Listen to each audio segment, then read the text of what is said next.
So now let's have a look at how we would configure the routes in SAP. As you can see here, I am in the customizing, but let's go into SPRO. So I'm going to type in the transaction /SPRO. It's the same customizing object. I'm going to the IMG here, and the route configuration is actually in logistics execution, shipping, basic shipping functions, and route. So it's in shipping, basic shipping functions, and route. And when I open it, you can see here defined route, route determination, which is how we determine the route. So let's have a look at how we define the route first before we look at how we determine a route.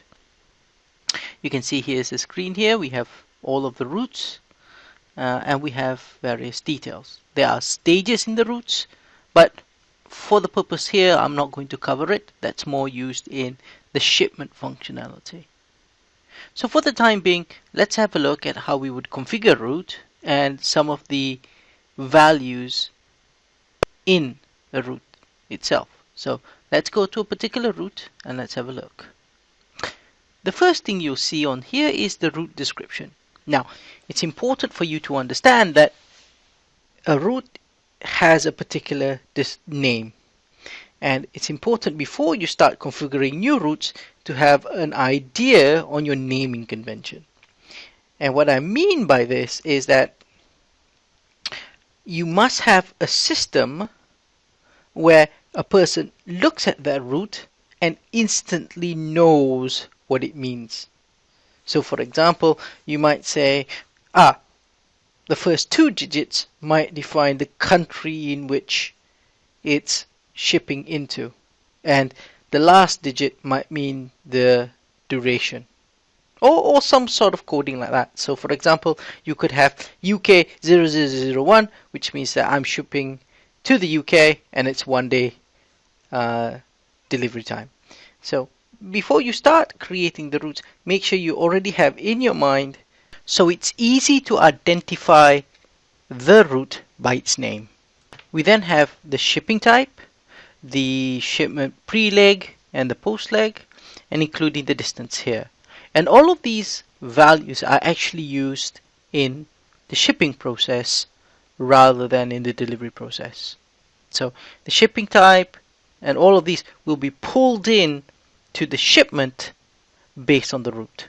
Next, we have this flag relevant for transport, which means that is this route relevant to be put in a shipment? If you unflag it, then you can't put any deliveries that have this route in a shipment. Particularly useful if you have returns or inbound deliveries or something that you never ever want in a shipment. This is where you would flag it so that you can't accidentally pull it into a shipment. And finally, we have this value here under scheduling called transit time. Now, transit time actually means how long is the journey expressed in a number of days. And on the side there, you can see the factory calendar, which says how many days are working. So let's take a moment to have a look at how SAP actually uses the transit time, or how it calculates the transit time and determines the dates. So in this calendar, let's assume I have a route, and this route has a 5-day transit time, so 5 days. And what SAP would do is, let's say I ship something on a Monday, it will calculate the Monday to Tuesday, so Monday to Tuesday, as 1 transit day. And this is the same from Tuesday to Wednesday, so 1 day, Wednesday to Thursday, Thursday to Friday. So 1 day, 1 day, 1 day here, 1 day from Thursday to Friday. So as you can see, 4 days, and then Friday to Saturday. That is 1 more day, which means that the product, which is 5 day which means the 5-day transit time, which means the product arrives on a Saturday. Pretty simple, pretty straightforward. So that means that if I were to ship it on a Monday and until Friday, it is 4 days, and the Friday to Saturday is 1 extra day. Now, that is if Saturday is a working day. Now, what happens if, for example, this weekend, the 13th and the 14th, was a holiday? And this is expressed in the factory calendar that you have. What happened if you ship the product, let's say, on the 8th of December? So 8th to 9th. So it's 2 days. As you can see, 3 days, 4 days. Now, so 1, 2, 3, 4 days. Because it can't deliver on Saturday and Sunday, it actually jumps and tries to deliver it on the Monday. So that will mean 5 days. So see how it jumps over the working days, it jumps over the holidays and only uses the working days to calculate the transit time. And finally, let's assume that middle of the week, as you can see here, Christmas Day and the 24th, let's say it's a holiday, so 1 day. So the 23rd, the next day is actually 26. That all is counted as 1 day. Yeah. So the 24th and 25th is a holiday. Yep. So the 23rd to 26th is 1 day. 26 to 27 is 1 day if the Saturday is a working day.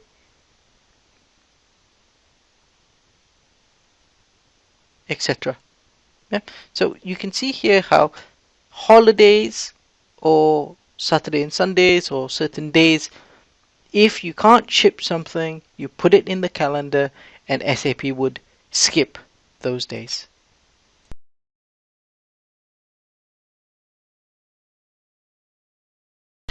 Before I forget to mention, I just want to revisit this distance. And this distance is actually used in the shipment module, either for reporting or shipment cost calculation, because you can calculate the shipment, how much a shipment would cost based on the distance. So we see here, as we saw how we calculated, the transit time is the duration of the route expressed in days. The travel duration is how you express it in hours. Not usually used, but it's there. Next is the planning lead time in days. And if I go next is the planning lead time in hours. Oops, next one. Right. The allowed total weight is just how much weight you would allow on this route. That's not particularly used, and you can pull that value into a shipment if you wanted to. And finally, here's the factory calendar we talked about, and that's being used when you want to calculate the dates with relevance to the transit time. So now let's say I want to create a new route. So let me go back and let me just put in the route that I want to copy from. 1, 2, press enter.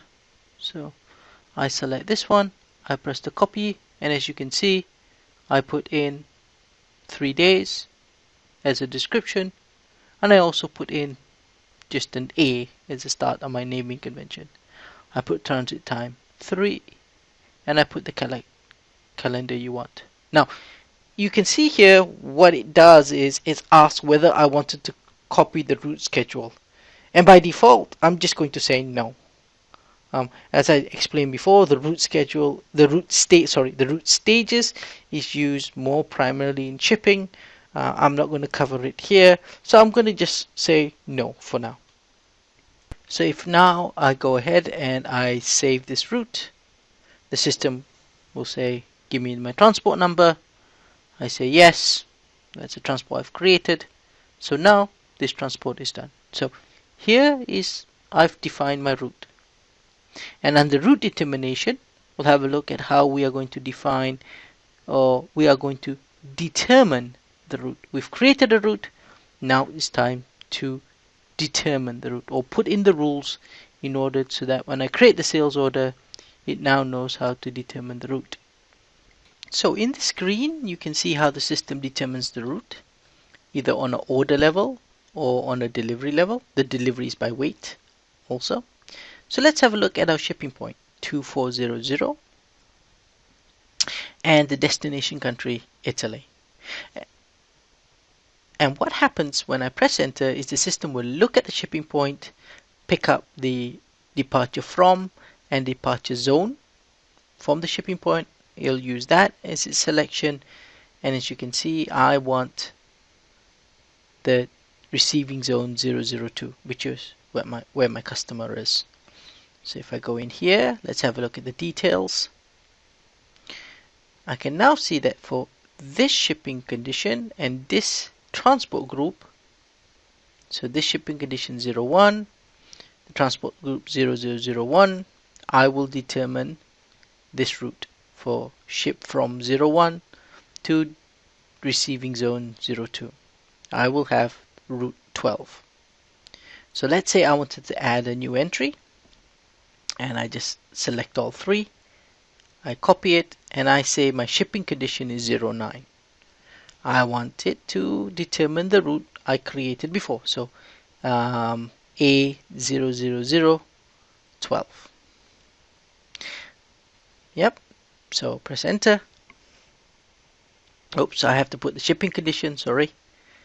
Put the shipping condition here. So this means that, what this means is that when I ship from Italy 0001, where the destination on the customer master is, the transport zone is 002, the shipping condition 09, it will always determine the route A00012. So now I've created my new route entries. Let's go back and let's create a new sales order and try changing the shipping condition and see how this affects the route determination. So I'm going to go to a sales order that I've created before. This is the sales order I've created. So if I go in, if I go to item number 3, you can clearly see the route in the shipping tab. The route is 12. If I go to the header level, if I go to the shipping tab, I can see the shipping condition is 01. So let's change it to 09. The system will then say, do you want to determine the route? I say yes. It's doing some redetermination. If I go to item 3, you can see that the shipping point and the route has changed. It has changed to our new route, A000012, as we have configured before.